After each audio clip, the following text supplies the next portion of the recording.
financially, you can go, if you're running a small gym and you're doing this yourself, you can run the program in small groups and earn more money in a couple hours a day than you were previously earning in an entire week of long days. Mm-hmm. Mm-hmm. So there's no reason not to do it. This week, I'm joined by none other than the Iron Tamer, Dave Whitley. Dave, how's it going? Doing fantastic. How's things over there on my little island that I love so much? Very good, very good. Dave is a longtime friend of ours. He's a former RKC and StrongFirst Master Instructor. He's a public speaker. He's a performance strongman. He's an ex-professional wrestler as well.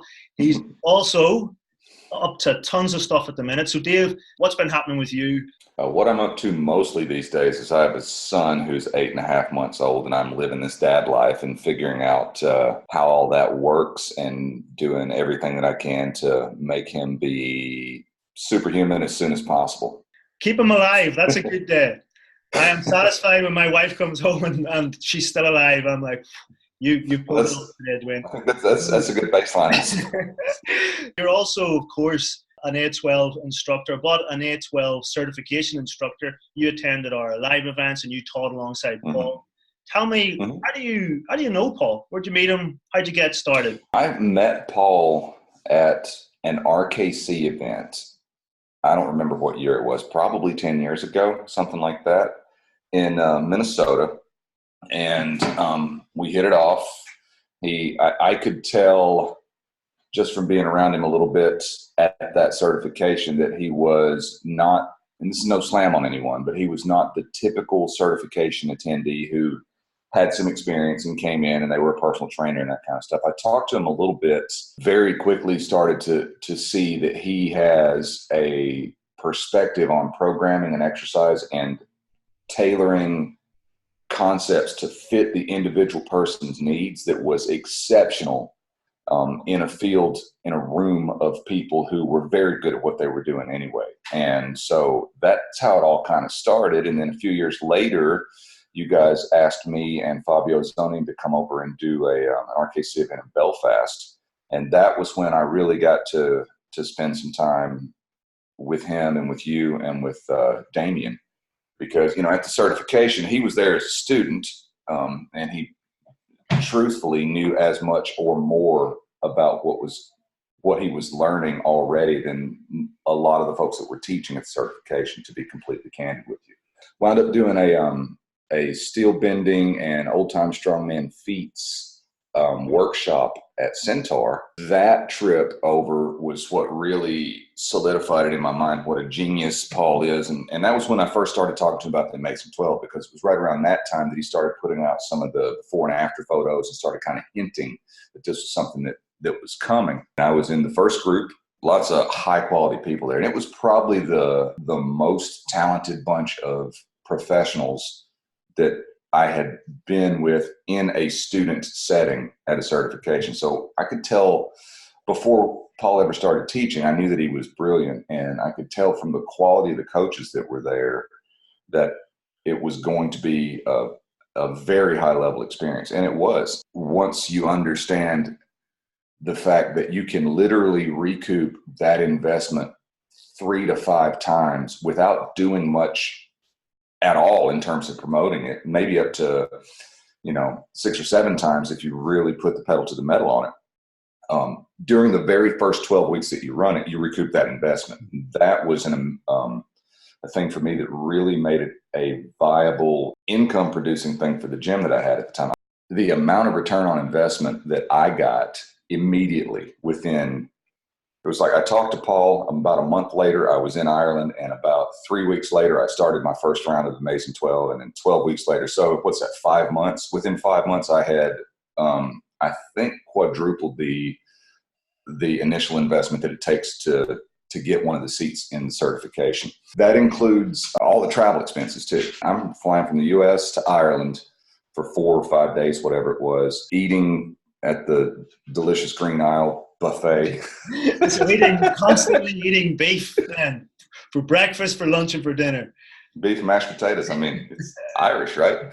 So I'm very glad I did it. And I encouraged a lot of people after the fact to go to that. And then I think 8 or 9 months later, we were all at the Strength Matters Summit in San Diego. And Paul spoke on it there. And I encouraged a bunch of people to go through it as a coach there. I actually hosted the first Amazing 12 certification for coaches in the United States in Nashville. That was so much fun. Yeah, it was fun. And we had a big turnout too. We had like 20 people. Yeah. It was a good one. It was really good to be able to plant some roots like that for you guys in the States and have such a fantastic event as the first one out. And it was also, from a purely selfish standpoint, great to have you guys come visit my home. Even though it was in late summer, early autumn, and all of you almost died from the heat. I remember the suntan lotion thing. You guys all put it on and you look like a Swedish death metal band. Yeah. You've seen it all, taught it all. Where do you rate Paul's content and his information on what he gives you when you sign up for the certification on other things you've seen? I think that it's a subjective thing to throw around a word like the best. I think it's, kind of like music, you can't say that someone is the best band, but you know who's good and who's not, who your favorites are and who isn't. And from like we're talking about music, from a commercial standpoint, who sells out stadiums and I would put Paul definitely in the top 3 or 4 people that have had an influence on how I think about training, how I interact with clients from a programming standpoint, and also on a human communication standpoint within the context of the transformation process, because that is a skill in itself that can be very difficult to learn and even more difficult to teach, to be able to take 2 different people, and I'm going to smack my eyes out with these headphones, but to take 2 different people and have them running a course of essentially the same program, well, not essentially the same program, but the same program template with minor variations based on their individual physiology, but have them have completely different personality types. Like, let's say one of them is a stay-at-home mom and the other one is a CEO. The thought processes behind the day-to-day life of those 2 people are very different. And you have to be able, as a coach, to communicate in a way that the client understands. Your job as a coach is not to yell cues at somebody until they hopefully figure out what in the hell you're saying. Your job as a coach is to be able to talk to them, identify their best way of receiving the information, and then transmit that information on a frequency that they can get it as clearly as possible. And if you can do that, then the programming actually is, in my opinion, in my experience, almost secondary to that. So if you can communicate like that and have a pretty good program, then they'll get pretty good results. If you have a great program and you're a pretty good communicator, they'll get pretty good results. But what Paul brought to the table for me is I saw that he had an exceptional program and exceptional ability to convey that information to the client.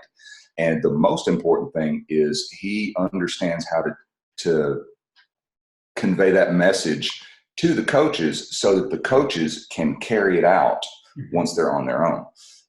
And if they choose to do that, then it works very, very well. And if they choose not to, then it's not Paul's fault. It's not the A12's fault. And it's not your fault or my fault. And it's not the client's fault. So if you're one of those trainers who constantly has some troublesome client coming in and always complaining about things and all of that silliness, then who's always at the scene of the crime? It's not the program. It's not the client.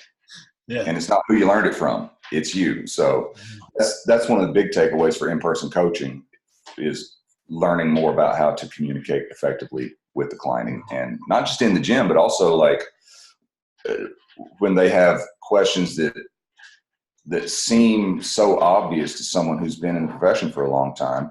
It's not obvious to the client, and that's why they're paying you. So if they're paying a lot of money to get a specific result, don't assume they know anything.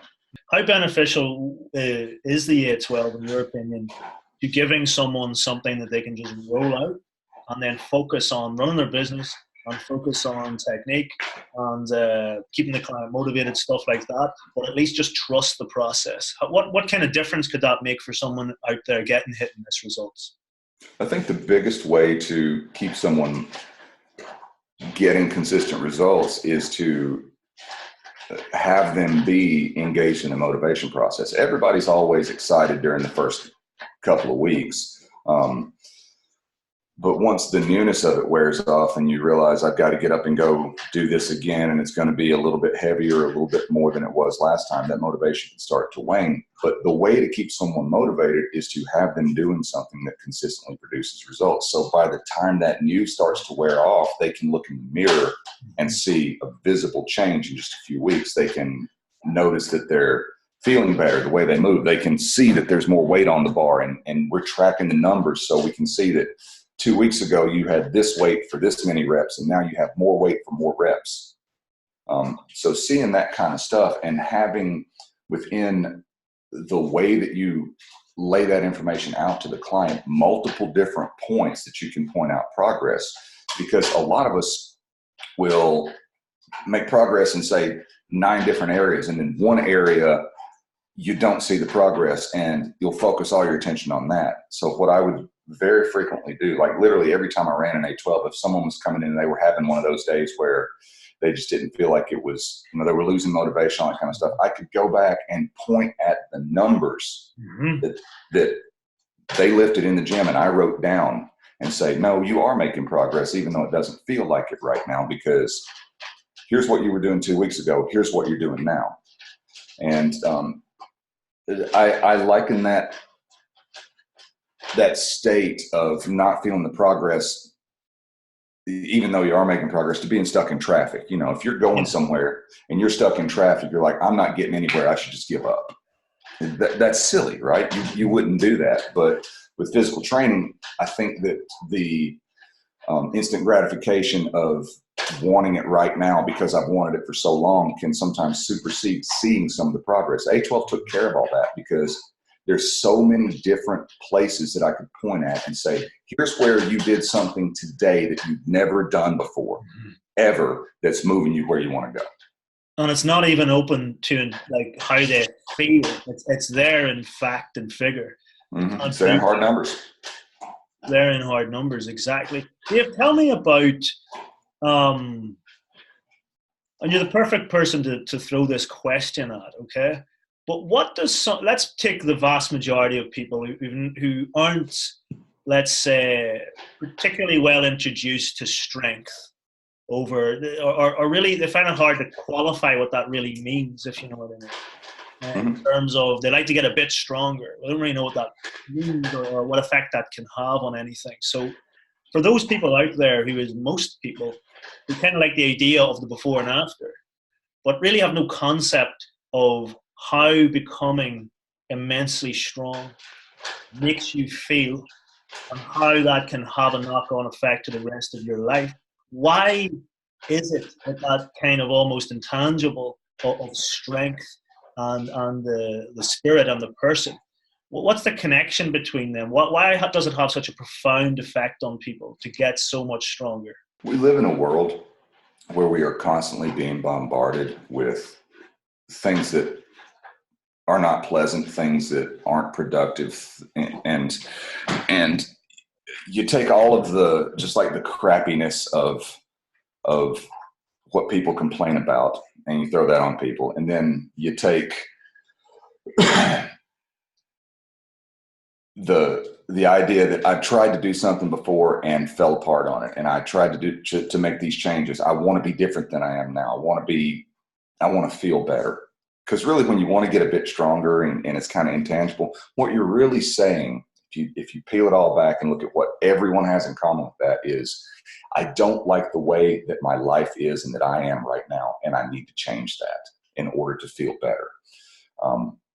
And the funny thing about it is, once you make the decision to do something like the Amazing 12, you instantly feel better, even though you haven't done anything yet. So it actually starts with that. You look at those before and after photos, you see the changes that people make. And in the hundreds of photos that you can see on the website, if you go through, you will eventually find yourself in there. You'll find someone who's very much like you, who has the same kind of body type as you do now in their before photo, and whatever they transformed into. And you look at the stories that people have of the hardships they come through, or the things that they had to work around in order to achieve those results, and it's inspiring. And so that intangible thing is really what drives everything, I think. You get a little bit physically stronger, and there are numbers to back that up in your program, and it's not intangible anymore. And so you start to take that feeling that you had when you signed up for it, and really you're signing up as a client. And most of the time, I think people are going, man, I really hope this one works, because everything else that I did didn't. When within a matter of just a few weeks, you can see on paper that you are measurably stronger. You can look in the mirror and see that you are changing. You're not the same as you were, and it's in the direction of where you want to go. Then that starts to add fuel to that little fire that got started, and ultimately what the transformation is about is, in my opinion, and I know Paul thinks of it this way too, is not changing yourself into someone else. It's taking away all the stuff that's not really you, and being this physical expression that is at the maximum of who you can possibly be. And when you feel that way physically, there's no way to stop it from overflowing into other aspects of your life. To bust a myth, in terms of, there's a lot of people out there in society, but there's a lot of people out there who are fitness professionals who themselves probably do think that there's far more limits on a person's strength potential or physical potential than there actually is, in terms of they believe that people are more limited than we believe that they actually are. Could you give me your view on that? I think that you're exactly right, that there are a lot of coaches who see those limitations in themselves or in other people, with no real reason for having put them there. But it's like, someone like Eddie Hall deadlifts 500 kilos or whatever. Well, he's, 6'5" and weighs whatever he weighed when he did that. And yeah, it is an outlier thing, because very few people are willing to do all of the things that would be necessary to perform at that level. And even fewer people are willing to do that have the genetic capability of hitting that very high level stuff. And so I think that there is mentally this separation between elite athletes and what I'm doing. And there's no way I could ever do that kind of thing. But the reality of it is, until you put someone into the groove of doing something consistently over a period of time, if they've never done anything like it before, you have no idea what they're capable of. Mm-hmm. And so I think that it's imperative as a fitness professional not to tell people, no, I don't think you're ever going to be able to do that. I mean, that's just, if you don't have an attitude of encouragement,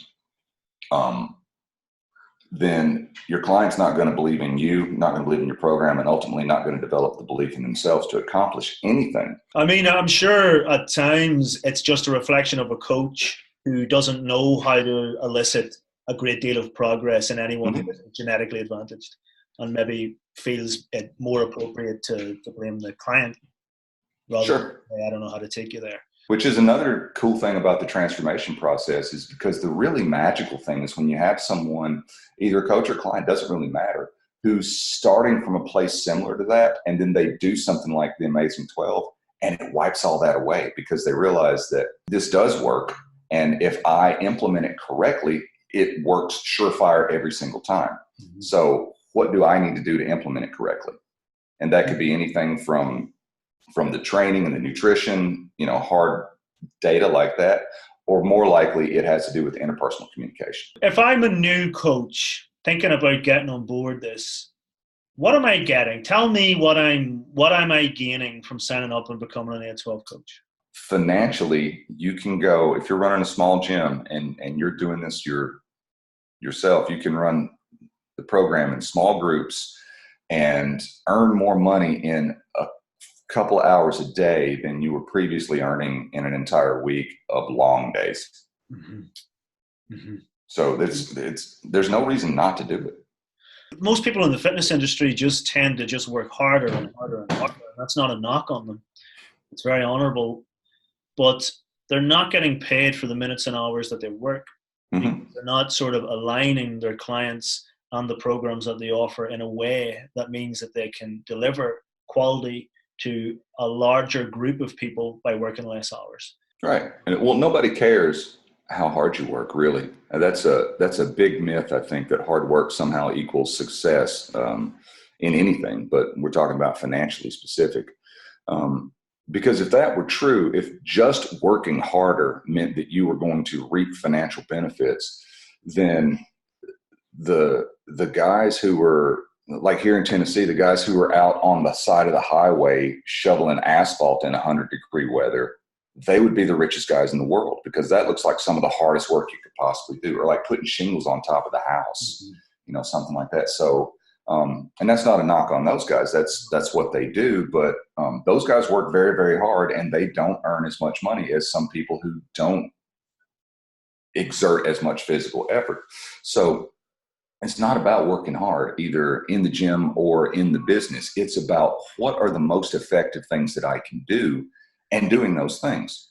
Like the programming from the client standpoint of the Amazing 12 is very effective, and it's got a proven track record. You just do those things and it works. The financial side of it for the coach, if you just do what other people have done that has worked, then you'll reap those benefits. And the biggest pushback that I see from that is like, well, that'll work for everybody else, but it won't work for me. And it's true in both cases. I've worked with clients who are like, well, that won't work for me because of, well, ultimately it won't work for you because you don't think it'll work. And from a financial standpoint, it's the same thing. Well, the market here is different. No, it's not. And I can only really speak to the market in the States, but you can't go to a big city in the States and tell me that there's not a market for people who want to improve the way they look, lose body fat, get stronger, and build more muscle. There are people who want to do that. And like literally when I came back from the A12 certification, I had a client who had been training in my gym for months. And I had made the announcement when I got back that this is what I'm going to start doing. And I put either one of the videos or some of the photos or something that are in the little marketing kit. Because when you start out, you don't have any social proof. You don't have any clients, right? When you start doing it. Well, I can go back and get any of the before and after stuff, any of the videos that Paul has done for 15 years now in Centaur. And I can use that to promote the first wave, which is exactly what I did. I had this client come in and she says to me, like she walked in, I said hello. She didn't even say hello to me. She says, this Amazing 12 thing that you're doing, I'm in. I don't care how much it costs. I'm like, well, that was easy. Yeah. Delivering people what they actually want to purchase is easier than trying to sell them something you think is a good thing. And really what they all want is to feel good about their lives and themselves. And so that physical transformation is the external thing that will have other people noticing that they're changing. And when they get the feedback from outside, hey, you're looking great. You did great on your workout, whatever, any of that kind of stuff. And then you also can see that for yourself, and you're validating it within yourself. Like, yeah, I am doing well. I did lift more weight this time than I did last time for more reps. And it just sets up a snowball effect to where everyone wins. Dave, since last time we talked, you and your wife, Mandy, have had a beautiful son, Liam. What other things have you been doing, and what are you up to, say, in the next few months ahead? Working with clients online. So if anyone's interested in that, then they can just send me a Facebook message or an email at irontamer@gmail.com. We can, talk about getting that set up. I have been doing a lot of traveling, not as much in the past few months since our son was born. But before that, I was doing a lot of traveling, doing mostly corporate stuff, but some college and school stuff where I go in and speak and do feats of strength. So it's a strength performance, but it is used to deliver a particular message. So I put it on my website as motivational speaking, which kind of sounds cheesy to me, but that's what people are looking for. So it's not about what I want to call it. If they can see what I'm doing and it resonates with what they want for their event, then that's working. So that's been the main focus, is getting on stages and delivering this message that is essentially rooted in my book that I wrote a few years ago called Superhuman Year. which I am very seriously considering. I'd say I'm 95 to 97% committed to expanding that into a coaching program that we can administer online. Where can you get that? If someone's looking for it, where can you get that? On Amazon. Superhuman You is the name of it. And if you just type in Superhuman You and my name, then you'll find it. Oh, and I wrote this down. I want to make sure to tell everybody. On September 12th, for all my European friends, I'm going to be in Prague doing a corporate thing. I'm not sure. I think the name of the event is the European Summit. And to be 100% honest, I'm not even sure what the event's about. They just contacted me, hey, would you come in and do the keynote? Yeah, sure. So I'm going to go do that. So if you're in Prague or around September, send me a message or an email or a carrier pigeon or something, and we'll see if we can get together while I'm over there. As a result of being home more, not having a gym, and having, as you know, having a very young child, time and sleep for recovery are at a premium. So I started thinking in a very minimalist standpoint of what I could do to continue to achieve strength results and to keep the conditioning that I have, because the conditioning aspect from a cardio standpoint is vitally important for me as a strongman, because I have to be able to do something where I can exert a substantial amount of effort and continue to talk to you with a heart rate of 150 or 160 and act like nothing's wrong. Yeah. So that kind of stuff is very important. So I borrowed heavily from Paul, really, put together a program that I call the One Dumbbell Challenge. And the idea is that you're a guy like me. It takes you 20 minutes to get to the gym and 20 minutes to get home. That means you don't have time to do anything once you're there. Yeah. In a very real sense. So I thought, what can I get done from that conditioning and strength standpoint in about 2 hours a week? And how would I set that up? And so I used a lot of the ideas from the Amazing 12. The One Dumbbell Challenge is a density-based protocol that is 3 days a week of lifting. None of those sessions are ever longer than, I think, 40 minutes by the time you get to the end. Yeah. And then there's some other active recovery stuff that comes directly from the original strength protocols, that I just kind of took all the stuff that I know that works. And I'm like, what can I cram into this tiny period of time to get these results out? And if you want to know more about that, you can go to theonedumbbellchallenge.com. And the first page of that website is an opt-in box where you can give me your name and email address. And I don't like directly send it to you, but you get an email that has a download for a cheat sheet for training mistakes that I have observed in myself and other people through the years that you may be making. And if you are making them, they are slowing you down, if not stopping your progress. So that's a completely free giveaway in order to get you to trust me if you don't know who I am. And then once you've done that, it'll take you to the page where if you want to get the One Dumbbell Challenge program, that's great. But it also puts you on my mailing list to see what's coming up in the future. So theonedumbbellchallenge.com, spell out the word one.